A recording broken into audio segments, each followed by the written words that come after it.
Assalamualaikum warahmatullahi wabarakatuh. Selamat pagi anak-anakku semua.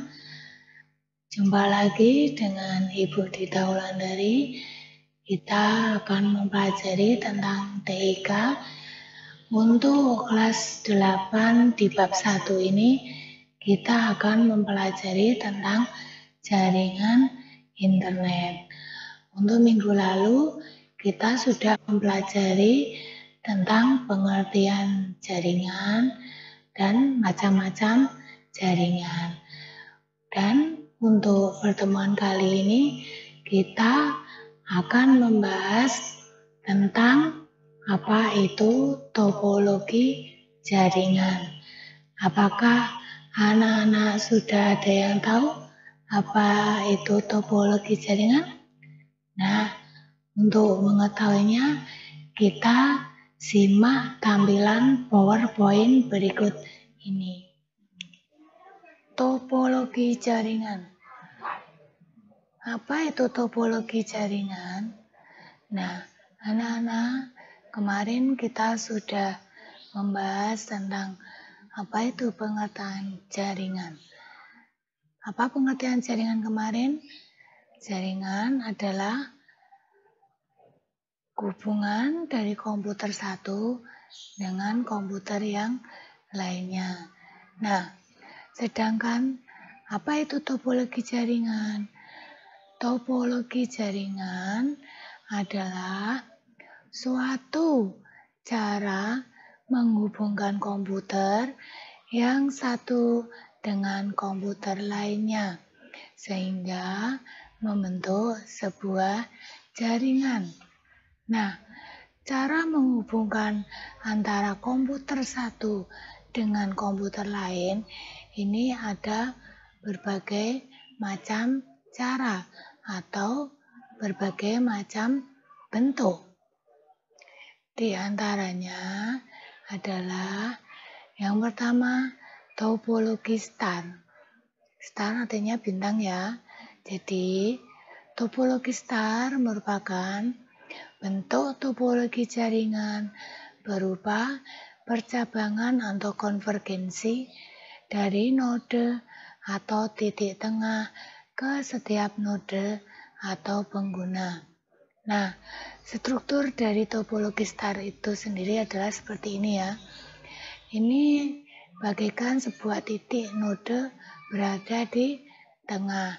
Kemudian dari node itu akan disambungkan kabel sebagai penghubung komputer satu dengan komputer yang lainnya. Jadi, untuk topologi star itu sendiri, titik nodenya adalah berada di tengah.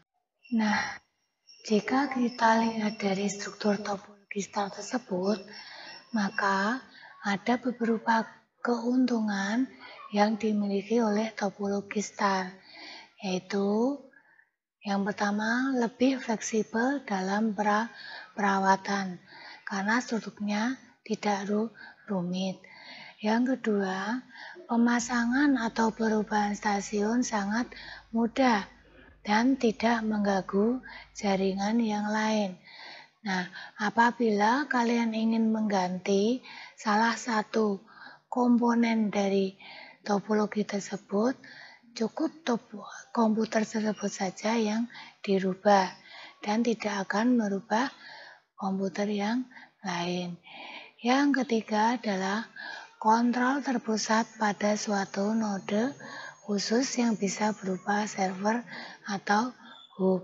Nah, ini pengontrolan cukup dilakukan oleh komputer yang berupa server. Yang keempat, dapat meningkatkan unjuk kerja jaringan. Kerja jaringan tersebut bisa ditingkatkan. Yang kelima, memiliki bandwidth. Bandwidth itu adalah lebar jaluran komunikasi yang lancar karena setiap komputer mempunyai kabel tersendiri. Ibarat jalan raya ya anak-anak. Jika jalan raya satu dengan jalan lainnya dipisah, maka jalan tersebut akan menjadi lebih lancar, tidak akan terjadi kemacetan, seperti halnya di dalam topologi star ini. Yang keenam, keuntungan topologi star adalah bila terjadi gangguan pada salah satu kabel, maka workstation yang bersangkutan saja yang mengalami gangguan. Jadi, bila ada salah satu komponen yang terjadi gangguan, maka hal itu tidak akan berpengaruh terhadap komponen yang lain. Nah, adapun kelemahannya adalah satu, menghabiskan banyak kabel karena setiap workstation memerlukan kabel sendiri-sendiri. Yang kedua, kelemahannya, jika node tengah mengalami kerusakan, maka seluruh jaringan akan terhenti. Mengapa bisa demikian? Karena semua kontrol dari workstation tersebut berada di titik tengah.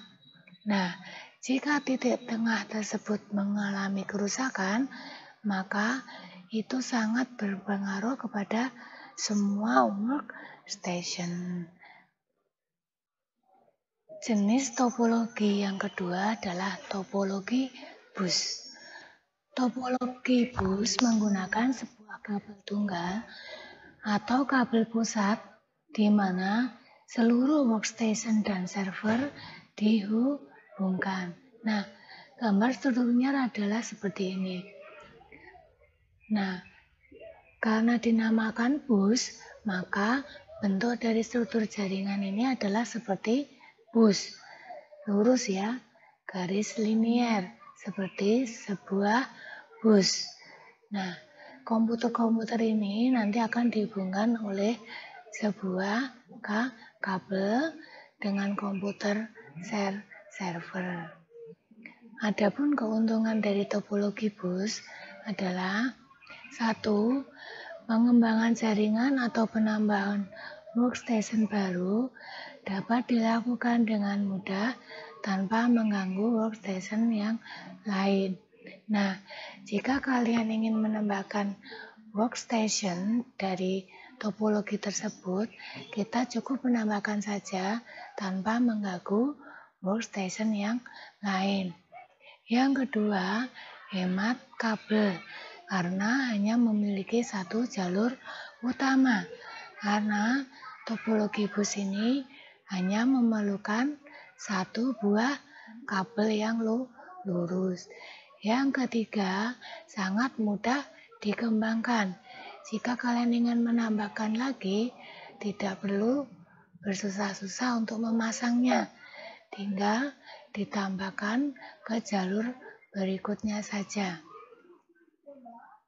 Adapun kelemahan dari topologi bus adalah yang pertama, bila terjadi gangguan kabel pusat, maka seluruh jaringan dalam workstation akan terganggu. Nah, ini kelemahan menggunakan kabel yang cuma satu. Jika kabel pusat itu mengalami gangguan, maka semua workstation juga akan terganggu. 2. Kepadatan pengiriman data menghambat kecepatan akses. Di sini yang dimaksudkan adalah karena di topologi bus itu hanya menggunakan satu kabel dan jika dalam pengiriman itu mengirimkan banyak data, maka akan berpengaruh terhadap kecepatan akses. Semakin banyak data yang akan dikirimkan, maka kecepatannya akan menurun. Itulah kelemahan menggunakan kabel tunggal. Yang ketiga, sering terjadi tabrakan data dan jika salah satu node terputus, maka akan mengganggu kinerja dan trafik seluruh jaringan. Nah, ini juga salah satu kelemahan yang dialami dengan kabel tunggal.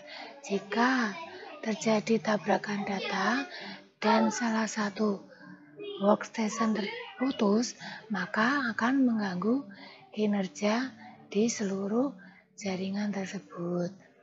Yang keempat, diperlukan repeater pada jaringan yang berjarak jauh. Jika topologi bus tersebut semakin panjang dan semakin jauh, maka diperlukan sebuah repeater. Repeater adalah alat penguat sinyal. Jenis dari topologi yang terakhir adalah topologi ring. Kalian tahu ring? Ya, ring itu adalah cincin. Topologi ring adalah setiap komputer akan terhubung seolah-olah membentuk lingkaran. Nah, struktur gambarnya mirip sebuah cincin, yaitu yang berupa lingkaran.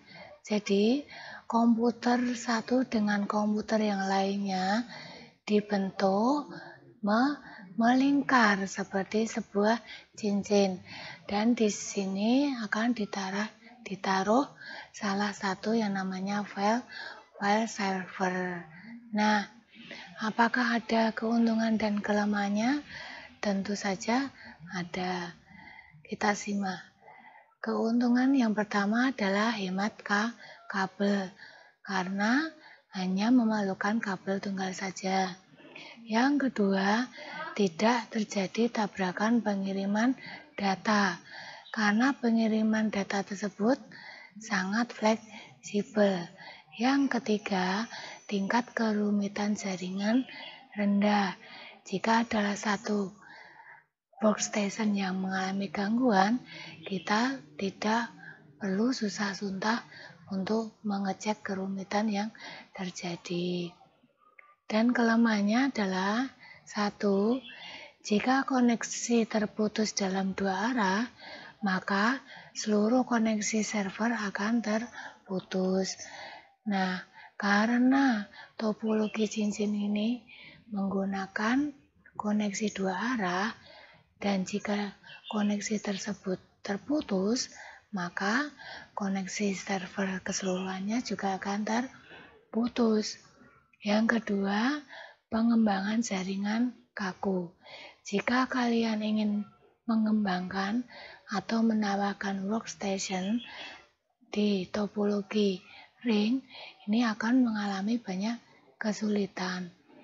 Yang ketiga, setiap node yang terdapat dalam jaringan akan ikut serta mengelola informasi yang dilewatkan dalam jaringan. Karena topologi ring ini berjalan dengan dua arah, jadi jika ada jaringan yang akan ikut mengelola informasi, maka jaringan yang dilewati tersebut juga akan ikut serta mengelola informasi. Nah, dengan berakhirnya topologi ring, berarti pertemuan kali ini juga berakhir. Dan jangan lupa kerjakan latihan soal pada modul yang sudah dibagikan. Salam sehat semua anak-anakku, tetap jaga kesehatan dengan menerapkan 5M, mencuci tangan, memakai masker, menjaga jarak, menjauhi kerumunan, dan membatasi mobilitas. Cukup sekian dari Ibu, semoga anak-anakku sekalian bisa memahami materi yang sudah dibahas ini. Saya cukupkan. Wassalamualaikum warahmatullahi wabarakatuh.